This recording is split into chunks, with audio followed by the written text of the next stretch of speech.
So we've got a bit of a problem. See, there's a number of people inside of Russia that want the war in Ukraine to continue. I mean, I'm sure they have their own personal beliefs about wanting to win or not wanting to lose. And for some, it's ideological. You know, they hate Ukraine, they love Putin.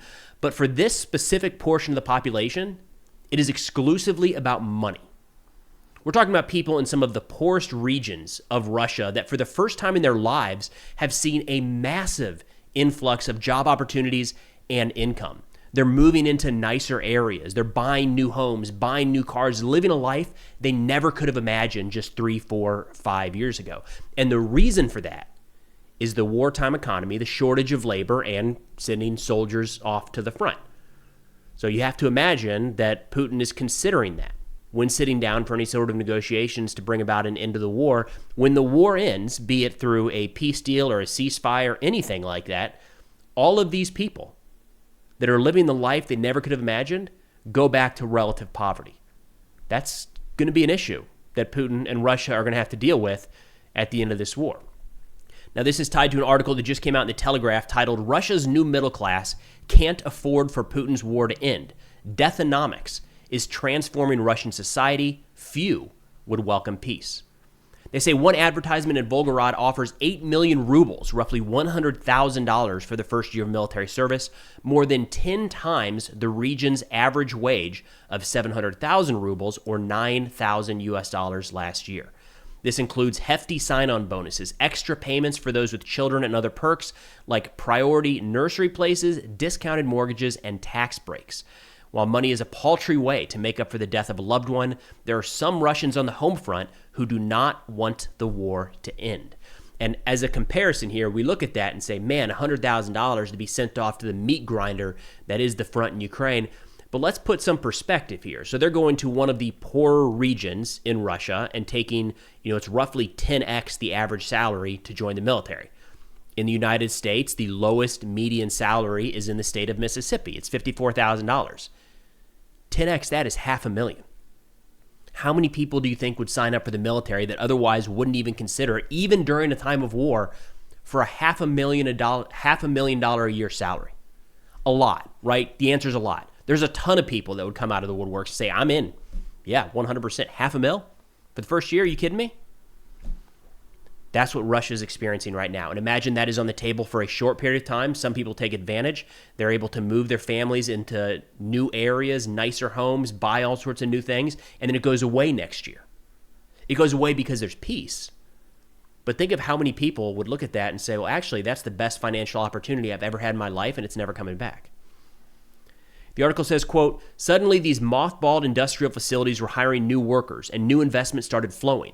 Enterprises were competing with other sectors for workers and they were offering good wages. Factories under pressure to churn out goods to support the war, munitions, uniforms, and so on started running 3 shifts a day. It's a good time to be a Russian factory worker, but the real money comes if you join the military." Again, this is the Russian war economy, so they are taking people wide range of issues that maybe would not be fit for military service before the war, and they're offering them opportunities to come in now. They've expanded the age range up significantly. But even on the home front, these factories are opening up multiple shifts a day to try to keep up with the pace of orders from the military. There's more job opportunities at home, especially in some of these areas that previously were under-resourced, and the inflow wasn't there. The capital inflow, the investment just wasn't there. These were dying industries that now have a second wind. A Russian economist called, I'm going to butcher this, Inozemtsev, he says, "I call this deathonomics," and he runs the Cyprus-based Center for Analysis and Strategies in Europe. He says, quote, "Many soldiers come from very poor regions. This provoked a huge increase of real disposable incomes in very remote and poor regions in Russia, like the republics of Altai, the Republic of Tuva, and some others, mostly North Caucasus and Siberia regions. While the soldiers receive handsome salaries and bonuses, the biggest financial rewards come in death. Families of Russian soldiers killed on the front line are entitled to payouts of up to 11 million rubles, equivalent to around $140,000. It's dark. It's cold. I got it. But can you not see how some families would look at this and that could be setting up future generations? It's the opportunity of a lifetime to put your family ahead, put food on the table for the long term. They say families in tiny villages and small towns received enormous sums of money by local standards. Many bought apartments in big regional cities with better schools and universities for their children. Quote, if 500,000 people come back to the regions with very low wages and their savings from service will be exhausted in months or in 1 or 2 years, it might be a huge social disaster. And part of what they talked about here is this is a demographic that is not, historically, has not saved their money. So getting these big bonus checks for joining the military or even an allotment for a soldier that is killed in the line of duty, they're saying these are not people that generally have set that aside for a rainy day, but they spend it. They buy the new house. They indulge. And it's just a matter of time before that goes to zero. And then all of a sudden these people are back to where they were before the war began, arguably upset. They say, quote, all of these people are not interested in the return to peacetime. It seems to me, talking to another Russian economist here, displaced Russian economist, it seems to me that the Russian authorities feel that. These beneficiaries would be far more confident if they could sustain the current situation because when and if the war ends, a lot might change. For them, it's more beneficial to continue. Again, not beneficial to win, not beneficial to not lose, not beneficial to achieve some sort of just peace, beneficial to some, and for some degree of political stability, for the war simply to continue. And based off of what we've seen in recent weeks when it comes to the peace talks, that is generally the direction this is going. Now, we had quite a few statements yesterday from President Trump. He held some marathon, record-breaking press session, cabinet meeting. We're not going to dig into the details there. I'm going to play a little bit because I feel like it's still worth keeping an eye on where this is going, but I'm falling more and more into what Ilya Ponomarenko, a Ukrainian war analyst, said just yesterday following this meeting, quote, I see no point in analyzing Donald Trump's latest empty talk about the war and Ukraine. This man's words are absolutely worthless and carry no meaning whatsoever. I get it. At this point, we're getting up, down, sideways, back and forth. He flips on a dime, throws out says things that are not true, and I don't know what you do with that at some point. He is, however, the president of the United States and the one trying to lead some sort of peace negotiations right now, so we can't ignore it entirely, but it has been a blur, to say the least. One of those items yesterday was President Trump saying that, Ukraine probably should not have gone into this war with Russia. Again, we're back to that. And I just want to mention before playing this clip, and we've got a couple from Witkoff, what we never hear is that Russia shouldn't have started the war with Ukraine.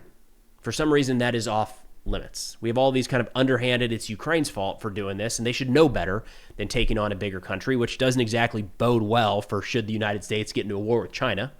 If we're simply going off of a country being bigger than another one, that's an issue we probably shouldn't talk about. But either way, here's President Trump kind of shifting back to this war is Ukraine's fault. Let's give it a listen. Right? Wars are very tricky, very horrible. But with war, you never know. Things change. People go into war, think they're going to win the war, and then they get their asses kicked, and they lose their country, and they lose millions of lives. Nobody goes into a war thinking they're going to lose. They go in. I'm sure that Ukraine thought they were going to win. It's going to be, we're going to win. You're going to beat somebody that's 15 times your size. Biden shouldn't have let that happen. Biden shouldn't have. The man was grossly incompetent. He should have never been there. That would have never happened. But you don't go into a war that's 15 times your size. So somehow after this hours-long session in front of the press and answering all these questions and complimenting Trump left and right, Steve Witkoff had the energy to go on Fox News and actually do an interview where he answered a few more questions here. And we got a couple clips I want to play. The first is you can see Witkoff, again, kind of squabbling with, he's just asked directly, who's at fault here? Who is the one that is delaying negotiations? Why aren't we seeing progress?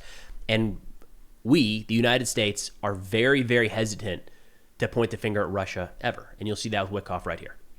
Who's more responsible for keeping this war going, Russia or Ukraine? This is a different situation here. We've got these are two tough sides here. And you heard the president say that he's disappointed in Russia in some respects, and he's also disappointed in the Ukrainians in some respects. But I would point this out to you. No one has done more, and I'm talking about in the last 8 months, than this president in narrowing the issues between these two countries and bringing the sides close to a deal. The Russians have put a peace proposal on the table. It involves Donetsk. It may not be It may not be something that the Ukrainians can take, but no one's ever made that kind of progress here, and it's because of his force of personality and his motivation to end the conflict, end the death, that we're at this place where we think the end is in sight. So counterpoint there, I feel like this exact statement could have been made in February of this year, right after the Trump administration came in office, because there hasn't been any progress at all. And you'll hear Witkoff and others in the administration really praise President Trump for, nobody could have done this and we're closer than we've ever been. I would argue that we are not closer than we've ever been, that we're in the exact same spot we were 8 months ago. There might even be an argument that we're further from peace right now. But again, I'm happy to see efforts trying to achieve some sort of peace deal or a ceasefire. I think that's a good thing. I think that was a shortfall in the Biden administration, was there wasn't enough time spent talking and trying to find at least some sort of temporary ceasefire at some point in there. But you don't get rewarded for trying to do that. We have to judge based off of the results. And at this point, there are no tangible results at all. The two sides are still as far apart on their demands, if you will, and we'll get into that in a second here, as they have ever been. We have not seen any real concessions from Russia, and the leaders of the two countries haven't met, and there's been no ceasefire. I don't know what you can point to here as a success other than more news segments talking about how we're getting there. Really, guys, this time, we're getting there.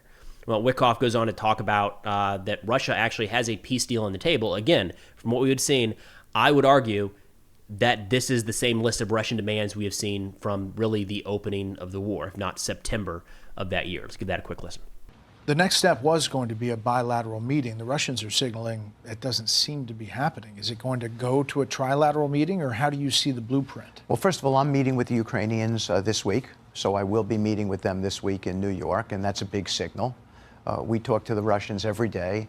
I think that we may end up seeing a bilateral meeting. My own opinion is that the president is going to be needed at the table to finish a deal. President Putin at the Alaska summit, Brett, actually acknowledged that this war would never have happened if the president had been in office. And did he also say that at that Alaska summit that he wanted peace? Did he tell you that he wanted to bring an end to the war? Absolutely. There's a peace proposal on the table. He has certainly said that, and hopefully he stands by that. I mean, you know that the critics out there say that this is Putin playing you all. How do you respond to that? I think he has made a good faith effort to engage. He certainly did at the Alaska summit, but it's a very complicated conflict. But the president is determined to get this conflict done. All right, so I do want to leave an opening here to acknowledge that there's certainly information going on behind the scenes that we don't know about, and conversations happening every day that we're not privy to, and maybe the two sides are actually closer to peace than we know, and that information just hasn't made its way out into the public. Entirely possible. However, and you heard Brett Baer push Witkoff here, and we're seeing President Trump gets asked this question, and Rubio and everybody in the administration is Putin playing you guys? Because it seems like he's getting everything he wants and needs, and nothing is changing. It's hard to imagine that Trump sits on that, getting kind of taken advantage of over and over and over again, and he just sits on some piece of really important information or a valuable Russian concession and says, well, we're just not going to make that public at all. That feels off-brand. So I tend to fall more and more in the camp here of there is no real strategy, and we're just going day to day and see what pops up next. That's kind of what John Bolton wrote in an article just yesterday in the Washington Examiner, where he said, quote, the article's titled, Trump's utterly incoherent Ukraine strategy, quote, Russia's unprovoked 2022 aggression against Ukraine is painfully straightforward, and the views of the combatants are completely contradictory. Kyiv believes it is fighting for its freedom and independence, while Moscow seeks to recreate the old Russian Empire. These positions leave no middle ground. The two parties may agree to a ceasefire, but the threat of renewed hostilities will continue as long as the Kremlin maintains its imperialist goals. That's just a small clip from that article. I'll have that, and of course the Telegraph article in the description below, as well as one from the Kyiv Independent yesterday that gives you an idea as to why so many in Ukraine want to continue fighting and the threat they see from the Russian invasion. This is not just a matter of a certain language being spoken in certain territories of the country, or maybe this chunk of land will now be Russian. Listen to what's happening to the Ukrainian soldiers trying to defend their families, their land, and their country. They say 33-year-old National Guard soldier Vladislav survived after Russian forces slit his throat and threw him into a pit, believing he was dead. He managed to climb out and spent 5 days crawling back to Ukrainian-controlled territory. On August 17th, he was taken to a hospital in Dnipro in critical condition. The soldier had lost a large amount of blood, and his wounds had begun to fester. Medical staff say this is the first time in 11 years of war that they have treated injuries of this kind. The case highlights Russia's widely reported brutal treatments of captured Ukrainian soldiers. Quote, "When someone's throat is cut, they're bleeding to death. There is little chance of survival," the hospital's chief doctor said. Quote, "He held on until the end, but what sets him apart is that he was confident until the very end that everything would be fine." Vladislav has since undergone surgery and is currently unable to speak, but he has written down the story of his survival in a diary. According to him, his brigade lost control of a position near Pokrovsk several weeks ago. While attempting to assist his fellow soldiers, he was captured by the Russians. He said that the Russian military gouged out the eyes, cut off the lips, and cut off the male organs, ears, and noses of the first Ukrainian soldiers taken prisoner. He was the last of the 8 Ukrainian soldiers thrown into a pit by the Russian troops who believed all of them were dead. They say Vladislav is now under medical supervision and continues to communicate through writing. His relatives say that despite the severity of his injuries, he is considering returning to the front once his health allows. For now, his main wish is to reunite with his 4-year-old daughter. So there's a lot of people in Ukraine, across the country, especially in eastern Ukraine, that don't want to live under that. Imagine that level of hatred coming across your border. So when we talk about there's no real process or no real progress or plan to achieve some sort of peace deal, this is the sort of stuff that continues. I'll continue to hold out hope. I'm becoming more and more pessimistic, unfortunately, that any sort of real ceasefire, let alone a peace deal, is in the near term, but hopefully less death, the better. The faster we can get to actual peace, a just, long-term, lasting peace, the better. That's all we got for now. Thanks for watching, and I'll see y'all next time.